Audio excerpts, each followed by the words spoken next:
ભગવાન જલ્દી સ્વર્ગ કે નર્કમાં મોકલતા નથી, કારણ કે સ્વર્ગ અને નર્ક કર્મના પરિણામ રૂપ છે. કર્મના પરિણામ છે. તમે જે કર્મ કર્યા, ખરાબ કર્મ કર્યા તો નર્ક, અને સારા કર્મ કર્યા તો સ્વર્ગ. આ લોક જે છે એમાં કર્મ દ્વારા જવાય છે, પણ ભગવત લોકમાં કેવલ કૃપા દ્વારા પ્રાપ્તિ થાય છે. એમાં કર્મ દ્વારા પ્રાપ્તિ થતી નથી, કે એવું કોઈ કર્મ નથી કે જેનાથી ભગવાનની નિકુંજમાં પહોંચી જવાય. એ તો ઠાકોરજી સ્વીકાર કરે ત્યારે થાય. અને એટલા માટે મહાપ્રભુજી અહીંયા સુંદર આજ્ઞા કરે છે કે જેમ ગંગાજીના પ્રવાહમાં બધા જ નાળા ભેગા થાય પણ એ ગંગા રૂપ બની જાય છે, એમ જ આ વૈષ્ણવ જ્યારે સંપૂર્ણ આત્મા સહિત આલોક અને પરલોકની શરણાગતિ ઠાકોરજી આગળ કરી દે તો એ પરમ પવિત્ર બની જાય. એમાં પછી કોઈ દોષ રહેતા નથી. એવી આજ્ઞા કરી અને અહીંયા સિદ્ધાંત રહસ્ય ગ્રંથને આપણે પૂર્ણ કરીએ. આગળનો ગ્રંથ નવરત્ન, શ્રી વલ્લભનું દક્ષિણ ઉરુ. અને આ નવરત્ન ગ્રંથમાં એમ કહેવાય છે, પ્રસંગ આવે છે, ગોવિંદ દુબે નામના વૈષ્ણવ, ખેરાલુના ગુજરાતના વૈષ્ણવ. આ ગ્રંથ ગુજરાતના વૈષ્ણવ માટે લખાયો છે. ખેરાલુમાં રહેતા તીર્થયાત્રા કરવા ગયા. મા બાપને બીક લાગી ક્યાંક સંન્યાસી ન થઈ જાય, અને એવા આખા જીવન ચરિત્રના પ્રસંગો ગોવિંદ દુબેના આવે છે. મહાપ્રભુજીને જોયા અને થયું કે આ તો સાક્ષાત પૂર્ણ પુરુષોત્તમ છે, આમની પાસે કંઈક જ્ઞાન પ્રાપ્ત કરો. અને આવ્યા નિકટ અને વિનંતી કરી કે મારે આપની પાસે સંસ્કૃત વ્યાકરણ ભણવું છે. મહાપ્રભુજી આજ્ઞા કરી કે તારા ભાગ્યમાં બહુ વધારે વિદ્યા નથી. એમ કર, તું ભગવત ગીતાજી લઈ આવ, હું તને ગીતાજી એ રીતે ભણાવીશ કે વ્યાકરણ આપ મેળે આવડી જાય.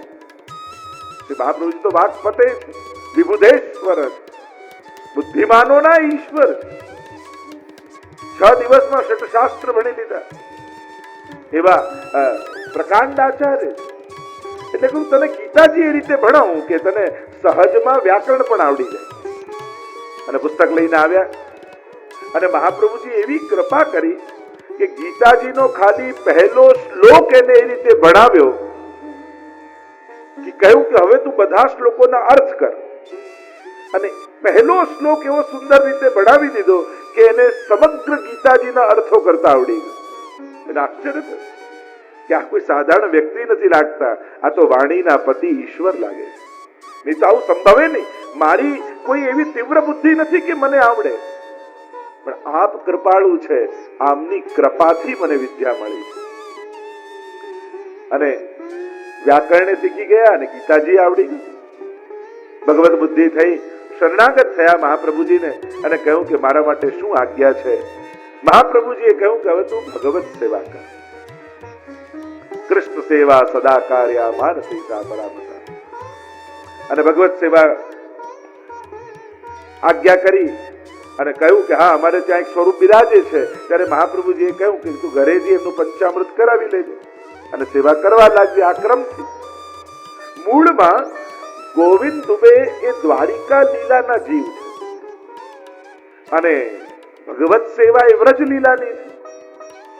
જો ઉદ્વેગ પણ કયા કયા પ્રકારથી ભગવતીઓને થાય છે. ઘણીવાર અધિકાર ભેદ હોય, ઘણીવાર લીલા ભેદ હોય, ઘણીવાર ભાવ ભેદ હોય. અને જેનો જેવો અધિકાર અને જેવો ભાવ એવી જ આસક્તિ એને પ્રગટે અને એમાં જ રુચિ આવે. એને બીજી રીતે તમે સમજાવવા જાઓ તો એ સંભવે નહીં. જેમ ઘણાને જુદી જુદી આસક્તિ હોય છે. ઘણાને બાલકૃષ્ણલાલમાં આસક્તિ હોય, ઘણાને ઠાડા સ્વરૂપમાં આસક્તિ હોય, ઘણાને શ્રીનાથજીના સ્વરૂપમાં આસક્તિ હોય, ઘણાને મહાપ્રભુજીના સ્વરૂપમાં આસક્તિ હોય કે ના હું તો પાદુકાજીની વસ્ત્રજીની સેવા કરું. ઘણાને યમુનાજીના સ્વરૂપમાં આસક્તિ હોય. કોઈને ખોટા નહીં જાણવા, એ ભાવનાના ભેદ છે. પુષ્ટિ માર્ગમાં જે પુષ્ટિ પ્રવાહ મર્યાદા ભેદ એટલે પહેલા મહાપ્રભુજી સમજાવી દીધો કે બધા એક જ રીતે ભક્તિ કરી શકતા નથી. જેનો જેવો અધિકાર છે એ રીતે તેને આસક્તિ થાય.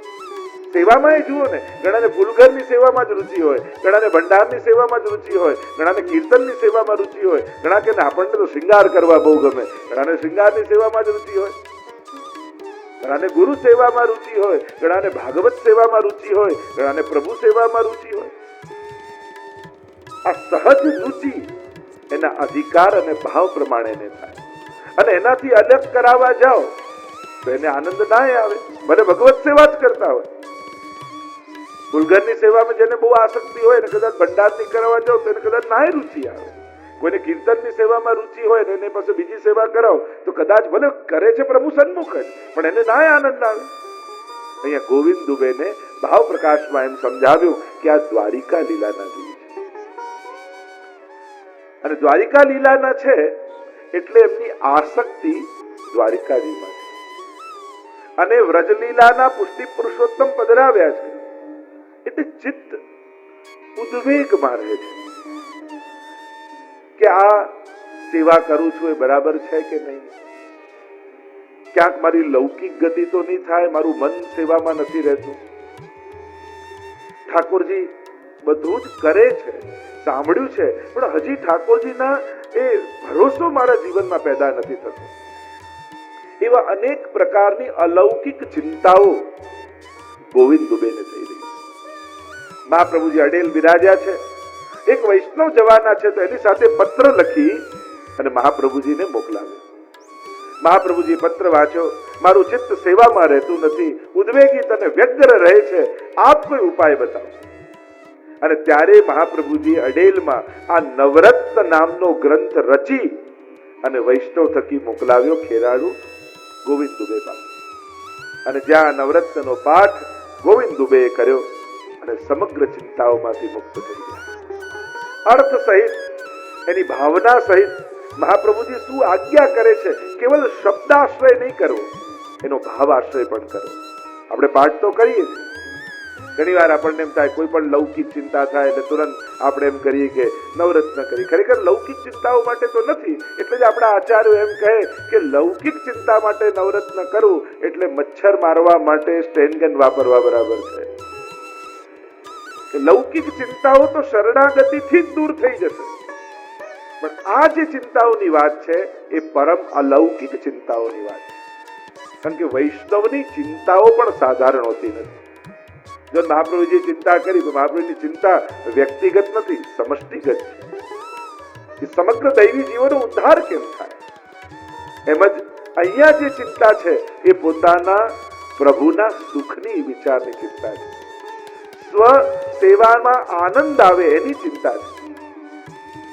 એટલે એ વિચાર જયારે ગોવિંદ દુબેને આવ્યો, નાનું જયારે વાંચન અને પઠન કર્યું, ત્યારે આ નવરત્ન ગ્રંથની કૃપાથી, જો ઘણીવાર આચાર્ય કૃપા થાય, ઘણીવાર ગ્રંથ કૃપા પણ કરતું હોય. તમને કોઈ ગ્રંથમાં આસક્તિ થઈ જાય ને તો એ એક ગ્રંથ જ તમને સર્વ અભિષ્ટ આપનાર સમર્થ બની જાય છે. ઘણીવાર કોઈને નામમાં આસક્તિ થઈ જાય, ઘણાને કોઈ સ્થાનમાં આસક્તિ થઈ જાય, ઘણાને કોઈ સાધનમાં આસક્તિ થઈ જાય, ઘણાને કોઈ વિશેષ સેવામાં આસક્તિ થઈ જાય, ઘણાને કોઈ એની વચનમાં આસક્તિ થઈ જાય, અને એમાં એટલી શ્રદ્ધા બેસી જાય કે એના માટે એ જ ઉદ્ધારક બની જાય. આપણે ત્યાં તો વાર્તા પ્રસંગમાં આવે છે, ગુસાઈજી કહ્યું પરે ને, ગુસાઈજીના શબ્દમાં એટલી નિષ્ઠા કે પરે નામથી ઠાકોરજી નિકટ આવી ગયા. તેમનું વચન પર શ્રદ્ધા છે. એમ ઘણી બધી શ્રદ્ધાઓ કાર્ય કરતી હોય. મેં ઘણાને એવા જોયા છે, યમનાષ્ટકમાં એવી એને આસક્તિ હોય, અહર્નિશ જપતા હોય ને, યમુનાજીની કૃપા એના પર એવી થાય કે એ યમનાષ્ટકના પાઠના પ્રભાવથી એના જીવનના સઘળા કાર્યો અને મનોરથો ઠાકોરજી સિદ્ધ કરી. ઘણાને સર્વોત્તમજીમાં એવી આસક્તિ હોય, એવા ઘણા વૈષ્ણવ મેં જોયા છે, અખંડ સર્વોત્તમજીના પાઠ કરતા, એના મનમાં ચાલતું જ હોય, અને એની કૃપા થઈ જાય, ગ્રંથની કૃપા. કારણ કે આ બધી વાણી પણ સાધારણ વાણી નથી, આ વાક પદેની વાણી છે. એટલે એક શબ્દો પણ સ્વરૂપાત્મક. અને અહીંયા નવરત્ન ગ્રંથ મહાપ્રભુજી આ રીતે ગોવિંદ દુબે માટે રચ્યો. સર્વ ચિંતાઓમાંથી મુક્ત થયા. 5 ટીકાઓ નવરત્ન ગ્રંથ ઉપર છે, જેમાં આચાર્યોએ મહાપ્રભુજીની વાણીનો આશ્રય અને અભિપ્રાય આપણને સમજાવ્યો છે. આપણે સાર રૂપે દરેક ટીકાઓને જોઈને આગળ વધીશું. મહાપ્રભુજી નવરત્ન એટલે નવરત્નો છે. જેમ સમુદ્ર મંથન થયું ને ત્યારે 14 રત્નો નીકળ્યા, ભાગવતજીમાં કથા આવે છે, એમ ગોવિંદ દુબેના હૃદયરૂપી મનરૂપી સમુદ્રનું મંથન મહાપ્રભુજીએ કર્યું. જ્યાં મહાપ્રભુજીએ પોતાના હૃદયનું મંથન કરી અને આ નવરત્નો પ્રગટ કરી અને વૈષ્ણવ માટે આપ્યા. પેલા બધા રત્નો હતા એ તો ક્યાંક ને ક્યાંક કોઈક ને કોઈક લઈ ગયા, જેનો જ્યાં અધિકાર હતો. કારણ કે વિષ નીકળ્યું અને એરાવત નીકળ્યા અને લક્ષ્મીજી પ્રગટ થયા અને ઘણી બધી લાંબી એની કથા, અને એ રત્નો પ્રગટ થયા. જેનો જેનો અધિકાર હતો એ રત્નોને પ્રાપ્ત કર્યા. પણ આ નવ રત્નો એ વૈષ્ણવ માટે મહાપ્રભુજી આપ્યા છે. આ ચિંતામણી રૂપ છે. આનો પાઠ કરવા માત્રથી વૈષ્ણવ સર્વ ચિંતાઓમાંથી મુક્ત થઈ જાય. અને મહાપ્રભુજી પ્રથમ શ્લોકમાં આજ્ઞા કરતા એક સાથે ચિંતા કાપી ન કાર્યા નિવેદિતાત્મવિકરાપિતે ભગવાનપી પુષ્ટિસ્તો ન કરિષ્યતિ લૌકિકીમ જગતિમ. નવરત્ન ગ્રંથમાં 6 ચિંતાઓના ઉપાયો પર ચર્ચા કરી છે વિશેષ રૂપે. પહેલા આત્મને નિવેદનના સ્વરૂપનું ચિંતન કર્યું, આ 6 ચિંતન છે. પછી પુરુષોત્તમ સ્વરૂપનું ચિંતન આવ્યું, કેવા છે પ્રભુ, સર્વાત્મા છે અને નિજેચ્છાતઃ કરિષ્યતિ. ત્રીજું સ્વ સાક્ષી ભાવનું ચિંતન બતાવ્યું, સાક્ષિણો ભવતા અખિલા. ચોથું ચિંતન બતાવ્યું સેવા માટેના વિવેકનું. પાંચમું ચિંતન પ્રભુની લીલાના ભાવનાનું ચિંતન, તથૈવ તસ્ય લીલેતિ બતવા ચિંતામ યુતમ તજેત. અને છઠ્ઠું ચિંતન એ શરણાગતિની ભાવનાનું ચિંતન. પ્રભુ સર્વ સમર્થો હિ તતો નિશ્ચિતતામ વ્રજે. આમ 6 પ્રકારના ચિંતનની ચર્ચા આ નવરત્ન ગ્રંથમાં છે.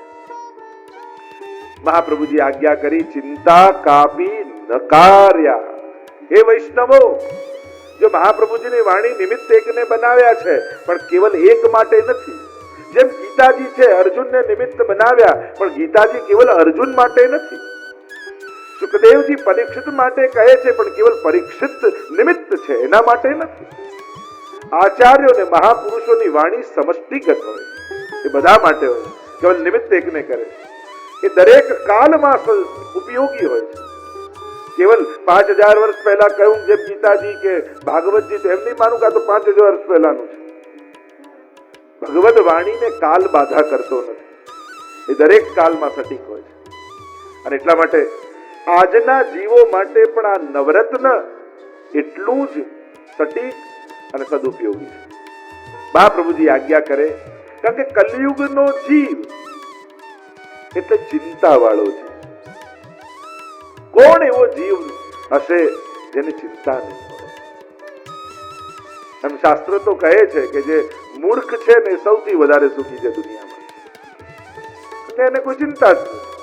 જેને કોઈની પડી જ ના હોય, જેને સમજ જ ના હોય, એ શાસ્ત્ર એવા વચનો છે કે એ સૌથી વધારે સુખી. જેને બધી સમજ છે, અને એમે જેટલો સમજદાર વ્યક્તિ એટલો વધારે ટેન્શનમાં. જેને બહુ સૂઝ પડતી હોય ને એ ચિંતાથી મુક્ત ના થાય. એટલે હોશિયાર વ્યક્તિને વધારે ચિંતા હોય, કારણ કે એને એ દેખાતું હોય પેલો હવે શું કર, એને ભવિષ્ય દેખાતું હોય. અને આપણે તો પાછા બધા એટલા હોશિયાર, મારા માટે એ શું વિચારતો હશે, હવે તું તારું વિચાર, એનું તું વિચારી લઈશ તો એ શું વિચારશે. આપણે તો એટલા બધા હોશિયાર, સામેવાળાના મનનું વિચારી લઈએ. આપણું તો વિચારીએ તો પેલો શું વિચારતો હશે એનો વિચાર આપણે કરી લીધો, એ તો એના માટે છોડ. ચલો ચિંતા કરવાની તમને બધાને છૂટ, પણ એ ચિંતા કરો જેનાથી કઈ ફેર પડવાનો હોય. કઈ ફેર જ ન પડવાનો હોય, જેનો ખાલી ફેરમાં તો એટલો ફેર પડશે કે બીપી ડાયાબિટીસ વધી જશે. બીજો કોઈ ત્રીજો ફેર જ ના પડવાનો હોય તો પછી એ ચિંતા કરવાનો અર્થ શું? મેં પહેલા જ કહ્યું ને કે અક્ષરો ઘૂંટવાથી ઘાટા થાય છે, ભૂસાતા નથી. આ ચિંતાઓ દુઃખને ઘૂંટવાનો પ્રકાર છે. કોઈ વસ્તુનું વધારે ચિંતન કરો ને, અને એમ પણ દુઃખ કરતા દુઃખનો વિચાર વધારે ભયંકર હોય. આવું થશે તો, આમ થશે તો, આમ થશે તો. દુઃખ આવે ત્યારે તો આપણે લડી લઈએ, પણ દુઃખ આવશે એનો જે વિચાર હોય છે ને, એ દુઃખ કરતા ખતરનાક હોય. મહાપ્રભુજી આજ્ઞા કરે, ચિંતા કાપી ન કાર્યા. કેમ ચિંતા કેમ ન કર?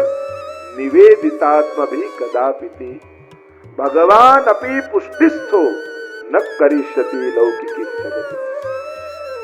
આ તો વૈષ્ણવની ચિંતા નહીં. અને વૈષ્ણવની ચિંતા શું છે કે પ્રભુ આ સંસારમાં રહું છું, અને સંસાર નથી ગમતો એવું પણ નથી.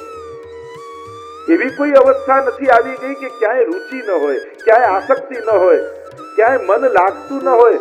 દરેક જગ્યાએ મન લાગે છે, એ દિક્કત છે. બધું જ ગમે છે, એ ભય છે. ચિંતા તો એની છે. કદાચ પ્રતિકૂળતાઓ હોય ને ક્યાંય બંધ બેસતું ન આવતું હોય અને બધેથી મન ઉઠી જાય, એ તો જુદી વાત. ઘણી વાર ખરાબ અનુભવો આપણને એમાંથી નીરસતા પ્રગટાવી દે, પણ જો એ જ અનુકૂળ થાય તો પાછું મન લાગી જાય. ગુમનદાસજી એટલે તો જયારે માનસિંહ રાજા આરસી આપવા માટે આવ્યા કે લો આરસી રાખો સોનાની, અને કહેવા લાગ્યા, અરે ઠાકોરજી થી મન ઉઠી બીજે કોઈ પણ વસ્તુમાં જાય એવી વસ્તુ કે વ્યક્તિ મારે મારા જીવનમાં જોઈતા નથી, કે જેને કારણે ક્ષણવાર પણ મારું મન પ્રભુને છોડીને એમાં જાય. આ ભક્તનું ચિંતન છે.